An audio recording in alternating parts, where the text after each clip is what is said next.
You can live in such a way as to be a blessing to countless lives around us, and we can be the person who makes a difference.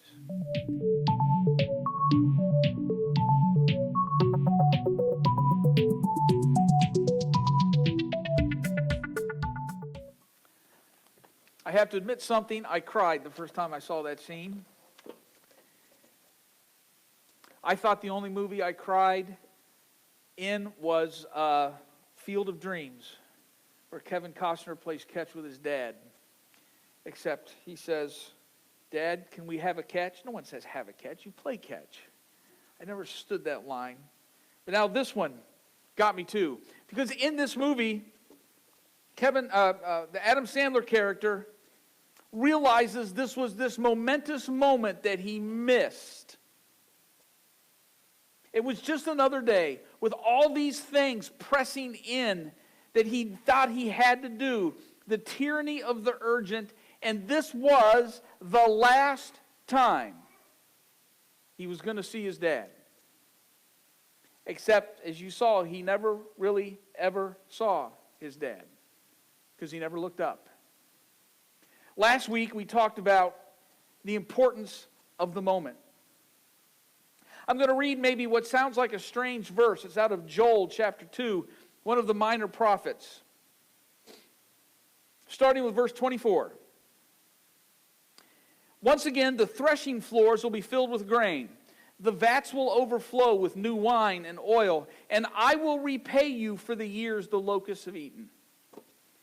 The great locust and the young locust and the other locusts and the locust swarm, the great army that I sent among you. But you will have plenty to eat until you are full, and you will praise the name of the Lord your God, who has worked wonders for you, and never again will my people be shamed. This phrase that sounds strange to us, the years the locusts have eaten.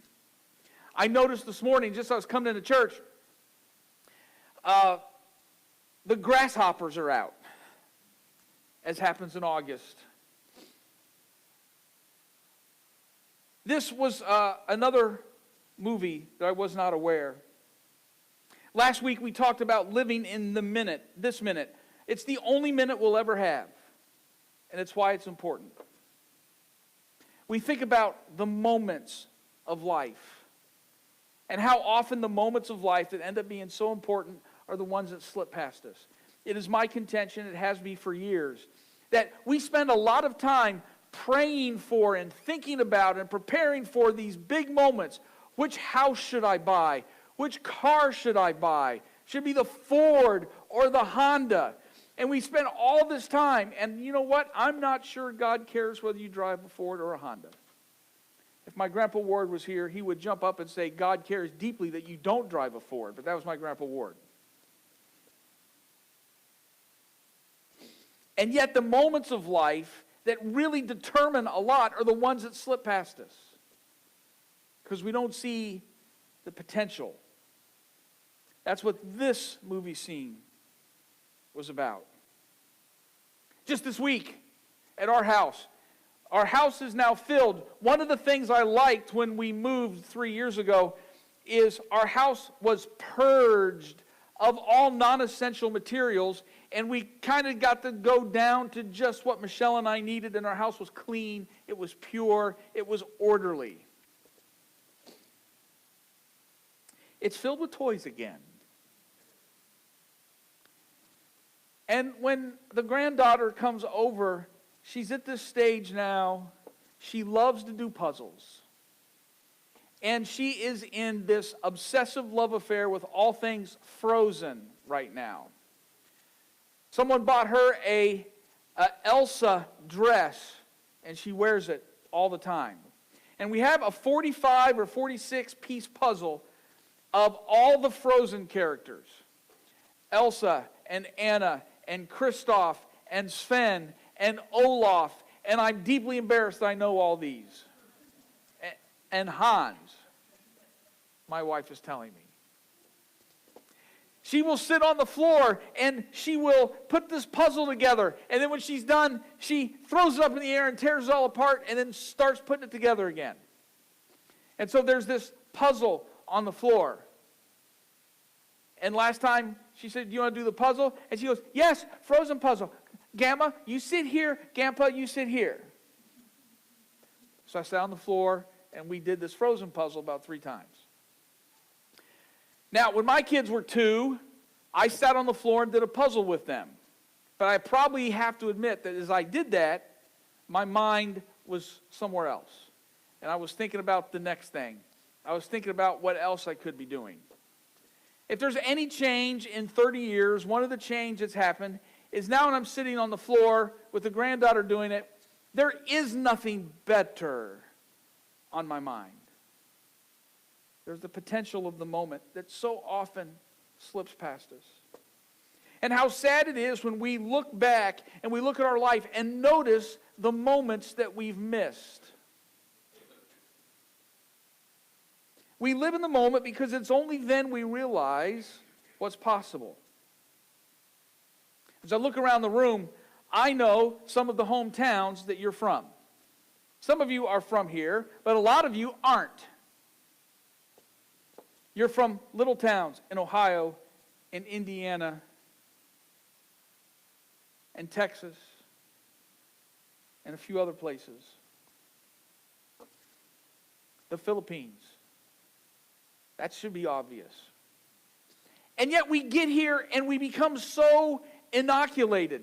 We live in the Chicago area, and we have to admit there's a different pace of life here than sometimes the small towns we're from.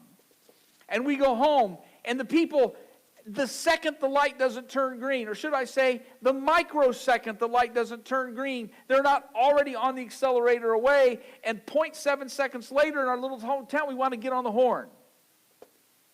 We become so used to life here. And so we become very efficient with our use of time. And we're pretty good at finding time for our errands, for our deadlines, for our work, for the projects we do around the house, for mowing the lawn, for trimming, for weeding, all the things that we do. We're good at finding time for our favorite show. And if we haven't done that, I bet already we have a date in October, October 17th, where we're going to binge watch the entire season. I'm just learning now that sometimes it's not bad if we miss the favorite show, and the only one that we're doing right now in our house is Alone. So we kind of like Alone, and now we've learned, and even though sometimes we often do it on Thursday, even if we miss it, we can wait 3 days later and we can watch the whole thing without commercials. But sometimes I like to get up and take a break and walk around while the commercial's going. We easily find a routine, and we do all the things that give us positive feedback. A compliment from the boss. Positive comments about an outfit that we're wearing. There are whole people that govern their life around likes on Facebook or Instagram. Or whatever we do for the paycheck, to get a good paycheck. And by the way, there's nothing wrong with a good paycheck. A good paycheck is better than a bad paycheck. But often in our routine, we miss the potential for the holy moments in a day. And an average day has the potential for many holy moments. Not the forced quick I love you, but the stopped I love you. The touch, a concern for a stranger, stopping out of our routine and helping someone. See, these moments require effort. These moments often take us outside of our comfort zone. And these moments often are devoid of immediate positive feedback. But these moments are the moments that transform the routine into something far bigger than that. It is often the quiet moments in an average day that make the biggest difference. Far more difference than what house we live in. Far more difference than whether we bought the Honda or the Ford. The quiet moments that we don't get to prepare for. That we don't see coming. And so we have to admit, sometimes we miss these moments in life. All of us do. For all have sinned and fallen short of the glory of God. And we have to realize that our lives are stained by so much selfishness that often we have to intentionally get around ourselves in order to have the potential in each day. We must confess, be willing to confess, that we've lived selfish lives. We also admit that we've lived with no awareness of the holy. We spent all our time chasing after the common, never making room for the holy. We also must live a life of confession to each other. There are times we will say something completely good intentions, and we will think about it later and realize maybe it was too quick, maybe it was too hasty. The potential existed, maybe I stepped on a toe, maybe I might have caused hurt, maybe, well, if that's the case, we need to get really good at going to those people and saying, I was thinking about what I said. And maybe it didn't come out the right way. I wanted to be sure that I didn't say anything. If there's anything, if that caused offense, if my words weren't chosen correctly, I apologize. That was me.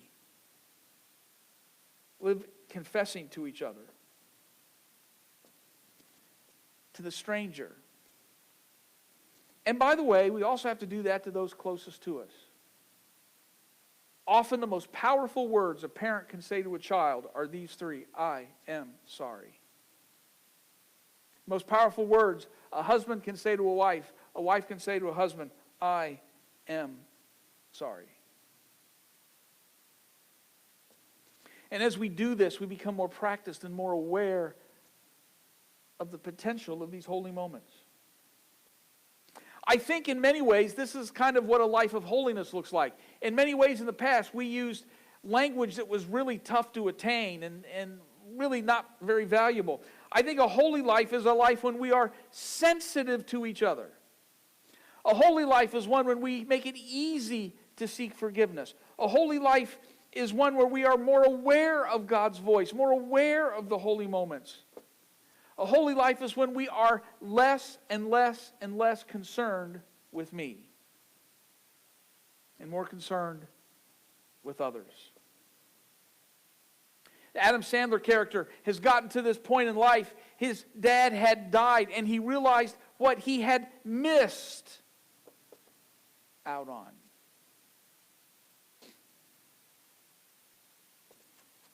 Sometimes people have something in life where maybe they miss out with their parent. That should drive us to be sure that in the same relationship we don't miss out. So there might be times in life where we realize, man, I got to make up for lost time. That phrase, repay you for the years the locusts have eaten. That's a strange promise in our text. We wouldn't put it that way, but in their culture, it was meaningful. What does that even mean? Regardless of where you've been, regardless of the moments that you've let slip by, repair and restoration is possible.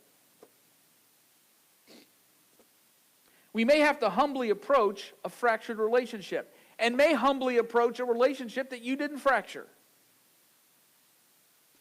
Some of you might have had someone say words, and those words were intended to hurt you. Those words were intended to cause you harm. They were meant with malice. And maybe the person on the other end doesn't know how to get around those words. Doesn't know how to walk them back. So you can help them. There's two things in any fractured relationship. Yes, I need to apologize, but I also have to act in a way that makes an apology easier. Not throw up hurdles. A life of awareness, a life pursuing the holy yields so much more influence than a selfish life. I can look back at some figures that in my life, towering figures. They were towering not because they were rich. They were towering not because they had political influence. They were towering not because of a job title, but because of the holy way they lived their life. They were giants. Let me give our marriages a note of encouragement this morning. Let me give parents a note of encouragement this morning. Life has a way of bringing things around again. Parenting has a way to bring life around again. Let me explain. We get married. Those first couple years are full of excitement. Everything is new. We live in a little tiny apartment where you had to go outside to change your mind, and yet 30 years later you look back and speak of those years glowingly.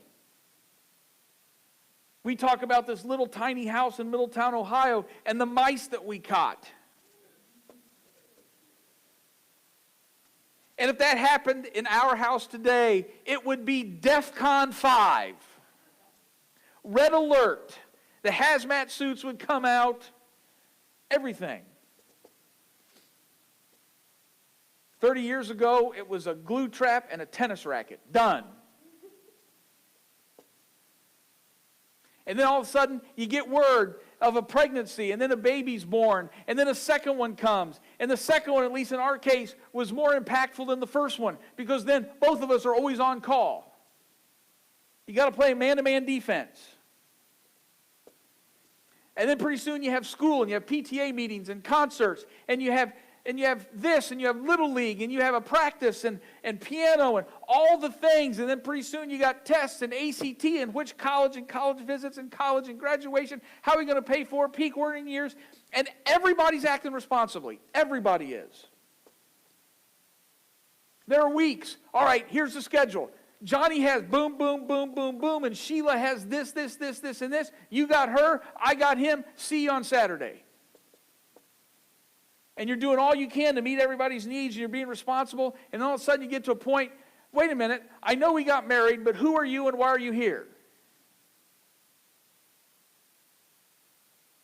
And no one intended to be anyway. Life has a way of everybody being responsible and chasing after, and pretty soon you might find a little distance. Really, no one's at fault. No one did anything wrong. Life is a way of hitting you. But if you'll stay faithful, life is a way of bringing things around again. If you hold on. If you're a parent, here's the thing. You get to do all these things, and you're working really hard to provide for your family. And you'll go a whole decade, and none of your kids will ever look at you and say, "Thanks, Mom." Life has a way of bringing that around again. You might have to wait a decade. You might have to wait 15 years. It'll be worth it. But what if that's just not possible? I lost that relationship. My parents are gone. My mom, my dad passed away years ago. We died estranged. And you talk about repaying us for the years the locusts have eaten. That relationship got eaten. It can't be repaid. Hang on. You can also live in such a way as to be a blessing for countless lives around you. You can be that voice of reason to say, listen, I know what you want to say to your mom right now. Trust me. I speak from experience. And here's what happened at the end of life, and I died estranged. Don't do that. We can be the person that steps in for other people. We can be sure the locusts don't move on past our generation. You can live in such a way as to be a blessing to countless lives around us, and we can be the person who makes a difference. Here's the thing is, to be repaid for the years, it might take a decade. It might take 2 decades. It might take 3 decades. You might be the person who's repaying the generations after you for what the locust did to the generations before you. And you said, no, it stops here. By God's grace, the locusts don't march through this family anymore. And of course, I'm contractually entitled to mention this. We are people who believe that life does not end with a funeral service. We do not believe the end happens at a graveside, looking at a hole 6 feet deep. we believe that there's repayment for the years that happens after this life as well. We believe that grace is very pervasive and does far more. The good news this morning is yes, I know that you have missed on a couple of these moments.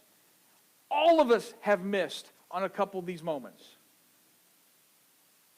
With God's grace and an open invitation of His Spirit, maybe we won't need a universal remote to look back on life, but can take advantage of the moments that we have today.